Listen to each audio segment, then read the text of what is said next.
दोस्तों डायबिटीज में एक्सरसाइजेज की अहमियत तो लगभग सब लोग समझते हैं, परंतु आज के इस वीडियो में हम बात करेंगे कि ऐसी कौन कौन सी इफेक्टिव एक्सरसाइजेज करी जाए जिनसे शुगर तो कंट्रोल हो ही हो, साथ में डायबिटीज रिवर्सल को भी एक्सेलरेट किया जा सके। तो सबसे पहले हम एक्सरसाइजेज का वाई क्लियर कर लेते हैं कि एक्सरसाइजेज करना डायबिटीज में जरूरी क्यों है। तो दोस्तों जैसा आप लोग जानते हैं कि शुगर हमें हमारे खाने से मिलती है और खाने में भी जो ज्यादा कार्बोहाइड्रेट्स वाला खाना होता है उससे शुगर ज्यादा मिलती है। तो अब खाने से शुगर आ गई, अब सबसे पहला बैरियर उस शुगर के लिए लीवर होता है जो उस एक्स्ट्रा शुगर को स्टोर करता है, परंतु उसको अगर स्टोर करनी पड़ती है शुगर तो उसको भी इंसुलिन की जरूरत होती है, क्योंकि इंसुलिन तो हर सेल के अंदर एंटर करवाने के लिए शुगर को और उसको स्टोर कराने के लिए चाबी है। तो अगर मसल्स एक्टिव है, काम की बात करेंगे, मसल्स अगर एक्टिव है, शुगर ऑलरेडी लोअर रेंज में जा रही है, तो यहाँ पे लीवर स्टोर करने के बजाय ज्यादा प्रायोरिटी जो है तो आगे पूरे ब्लड में भेज के मसल्स तक भेजने की दी जाएगी। तो जब यहाँ पे स्टोरेज कम होगी, स्टोर करने की जरूरत कम होगी, तो यहाँ पे स्टोर करने के लिए जो चाबी है इंसुलिन उसकी भी जरूरत कम होगी। जब मसल्स के अंदर मसल्स एक्टिव हैं, मसल्स जो है तो भूखे पड़े हैं उस शुगर के लिए, लाओ लाओ, तो तब इंसुलिन की जरूरत ही नहीं होती उनके अंदर एंटर। ये एक्सेप्शन है कि active muscle does not need insulin for glucose Uptake. तो यहाँ पे नंबर 2 पे इंसुलिन की जो डिमांड है वो घट गई। इसके साथ साथ जो एक्टिव मसल्स होते हैं उनके पास एक्स्ट्रा शुगर रहती ही नहीं है कि उसको उनके अपने पास स्टोर करना पड़े, और अगर मसल्स को भी अपने अंदर शुगर को स्टोर करना है तो उनको भी इंसुलिन चाहिए होगी। तो नंबर 3 पे इंसुलिन की डिमांड घट गई, और इसके पास ऑलरेडी पहले शुगर कम है तो ये कहाँ फैट के रूप में स्टोर करेगा। नंबर 4 पे इंसुलिन की डिमांड कम हो गई।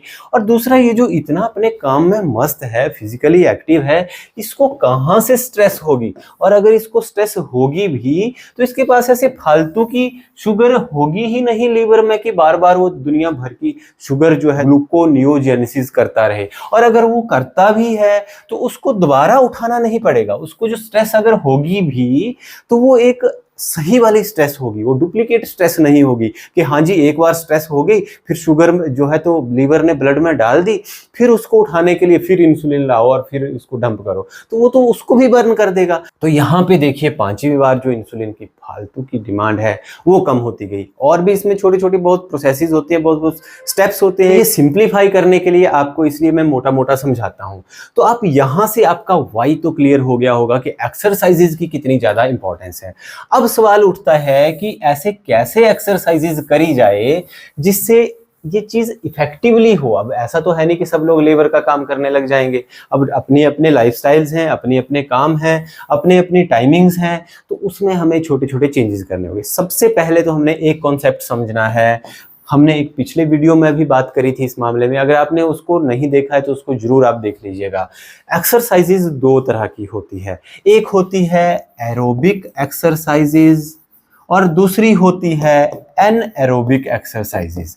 एरोबिक, एरोप्लेन, एरो मतलब एयर, एयर में भी यहाँ ऑक्सीजन की बात हो रही है। तो एरोबिक जिनमें ऑक्सीजन की सप्लाई बराबर मिलती रहती है, जिनमें हमारी सांस ज़्यादा नहीं फूलती है, जिनमें इतनी कर सांस फूलती है कि वो मैनेजेबल होती है, जो एक्सरसाइजेज हमारी हवा जल्दी नहीं निकालती हैं, वो हो गई एरोबिक एक्सरसाइजेज। फॉर एग्जाम्पल हम जैसे टहल रहे हैं, आराम आराम से चल रहे हैं, आराम आराम से कोई काम कर रहे हैं। मान लिया अगर डंबल हमारी कैपेसिटी 10 किलो उठाने की है, हम 4-5 किलो का डंबल धीरे धीरे उठा रहे हैं और आराम से सब कुछ हो रहा है, कोई ज़्यादा सांस नहीं फूल रही है, कोई हवा नहीं निकल रही है।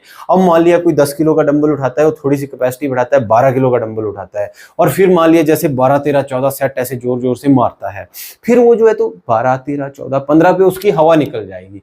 क्या होता है देखिए, वो होती हैं एनारोबिक एक्सरसाइजेज, जो हमारी हवा जल्दी नहीं, अब जैसे दौड़ने के मामले में ही ले लो, एक होती है 100 मीटर की रेस और एक होती है मैराथन। तो मैराथन कैसे दौड़ा जाता है, आराम आराम से दौड़ा जाता है क्योंकि वो लंबी रेस है। और ये जो 100 मीटर वाली होती है इसमें बिल्कुल फास्ट दौड़ा जाता है। तो जो 100 मीटर वाली रेस है वो एनएरोबिक एक्सरसाइजेज होगी और वो जो मैराथन है वो एरोबिक एक्सरसाइजेज होगी। तो हमने अब सवाल उठता है कि डायबिटीज में किस टाइप की एक्सरसाइजेज ज़्यादा करी जाए और किन एक्सरसाइज से ज़्यादा फायदा होता है। दोस्तों जो एरोबिक एक्सरसाइजेज होती है नो डाउट शुगर बर्न करने में वो बहुत मदद करती हैं वो भी, परंतु ये जो एनारोबिक एक्सरसाइजेज होती हैं, जो वेट लिफ्टिंग वाली एक्सरसाइजेज होती हैं, जो जल्दी हवा निकालने वाली एक्सरसाइजेज होती है और उनके बार बार रैप्स किए जाते हैं।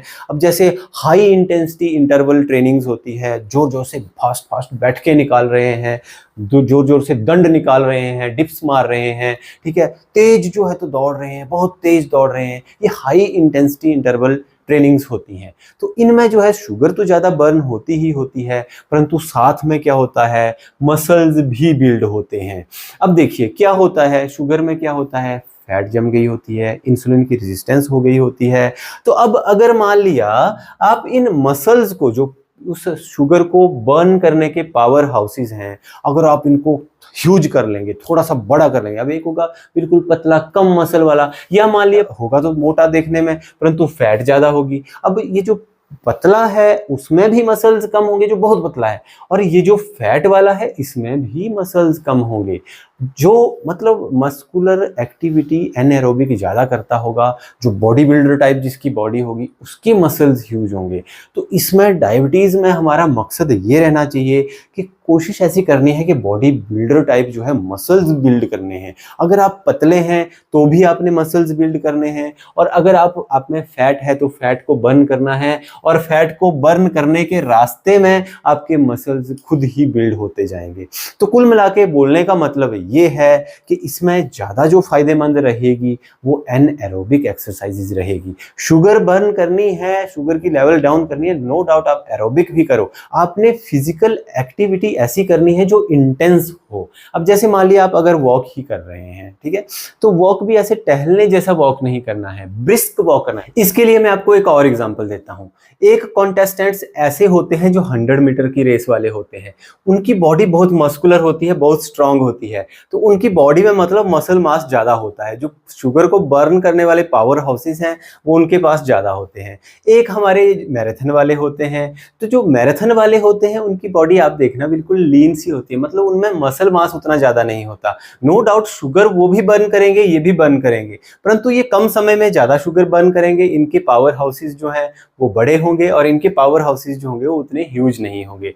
तो कुल मिला के बोलने का मतलब ये है कि एक तो एनएरोबिक एक्सरसाइजेज ज्यादा करो। अब ये एरोबिक एनारोबिक क्या है थोड़ा सा मैंने समझा दिया है, ज्यादा डिटेल में चाहिए आप इस वीडियो को अच्छे से देख लीजिए, फिर आप इसको एग्जीक्यूट करिए। तो एनएरोबिक एक्सरसाइजेज पे ज्यादा ध्यान दीजिए, इन्हीं से आपका मसल जो है, अब देखिए एनएरोबिक में दूसरी चीज क्या होती है, इसमें मसल को संघर्ष ज्यादा करना पड़ता है। ये जो एरोबिक जो एक्सरसाइजेज होती है इनमें बड़े आराम से बराबर फ्यूल भी आता जाता है, ऑक्सीजन भी मिलती जाती है और आराम आराम से चलते जाते हैं। तो ये बहुत शांति प्रिय एक्सरसाइजेज होती हैं जो कि शुगर के लिए उतनी ज़्यादा अच्छी नहीं है। परंतु ये जो दूसरी हाई इंटेंसिटी एक्सरसाइजेज होती है जिनमें तेज स्ट्रेस पड़ता है बॉडी पे, मान लिया कोई 10 किलो का डंबल उठा सकता है, वो 12 किलो का उठाने का संघर्ष कर रहा है, तो जितना ज़्यादा वो संघर्ष करेगा उतने उसके मसल जो है ज़्यादा स्ट्रांग होंगे। वैसे भी तो संघर्ष ही तो जीवन है, संघर्ष ही तो नियम है संसार का।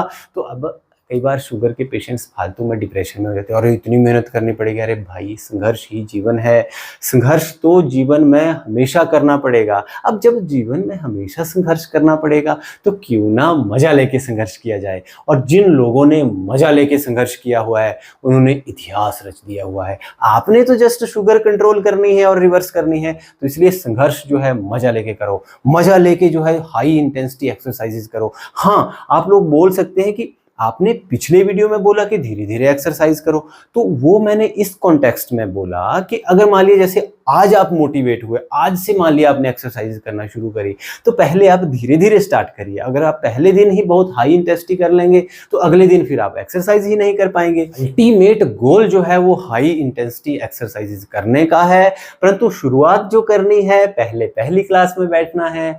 कोई बात नहीं, आप पर बड़ी देर बैठे रहते हो, आप सबसे पहले ये स्टार्ट करो कि मैंने जो है तो टाइम पे उठना है और थोड़ा सा चाहे हल्का हल्का वॉक करना है। फिर अगले दिन उस वॉक को हल्का सा इंटेंस करो, फिर हल्का और इंटेंस करो, फिर जो है तो आप इस लेवल पे रीच कर जाओ। 2 महीने लो, 3 महीने लो, लंबी लड़ाई है, क्या खत्म हो रहा है, धीरे धीरे हम लोग करेंगे।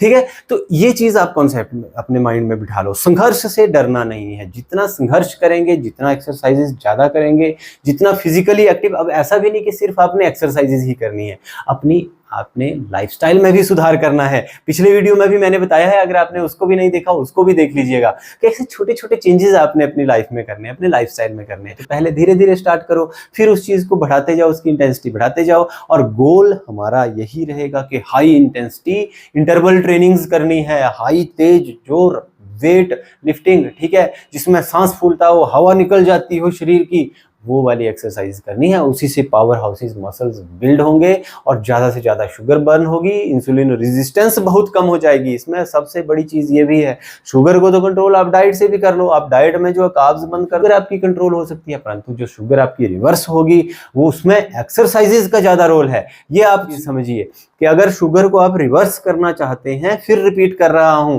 तो एक्सरसाइजेज का रिवर्सल में ज्यादा रोल है। तो अगर आप शुगर को रिवर्स करना चाहते हैं तो high intensity interval trainings, anaerobic exercises करो और संघर्ष से मत डरो। संघर्ष ही जीवन है। श्री राम भगवान जी ने अवतार लिया था, संघर्ष को भी करना पड़ा था। कृष्ण जी ने अवतार लिया था, उनको तो बेचारों को बचपन से ही करना पड़ा था। अभी ये कलयुग है, यहाँ पे तो जब बच्चा पेट में होता है उसको बेचारे को तब से ही संघर्ष करना पड़ता है। कभी हैबिचुअल अबॉर्शंस ज़्यादा हो रहे हैं, कभी उनके अबॉर्शंस करवा दिए जा रहे हैं, तो संघर्ष तो करना पड़ेगा। मजा लेके संघर्ष कीजिए, जुड़े रहिए हमारे साथ। बहुत बहुत धन्यवाद।